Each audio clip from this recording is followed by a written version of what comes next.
పొద్దున్నే లేచి సూర్యుని చూడబోయే అందరి దైవాలు మనకు కనపడరమ్మా. మన అదృష్టం సూర్య భగవానుడు ప్రత్యక్ష దైవం కనపడుతున్నాడు, హాయిగా కనపడుతున్నాడు. 15 కోట్ల కిలోమీటర్ల దూరంలో ఉండి ఒక కిరణం మనకి ఇక్కడికి చేరాలంటే 9 నిమిషాలు పడుతోంది.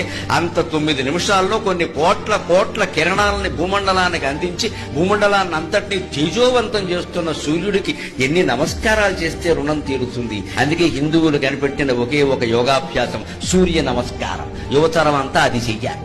పొద్దున్నే లేచి సూర్యుని చూడబోయే అందరి దైవాలు మనకు కనపడరమ్మా. మన అదృష్టం సూర్య భగవానుడు ప్రత్యక్ష దైవం కనపడుతున్నాడు, హాయిగా కనపడుతున్నాడు. 15 కోట్ల కిలోమీటర్ల దూరంలో ఉండి ఒక కిరణం మనకి ఇక్కడికి చేరాలంటే 9 నిమిషాలు పడుతోంది.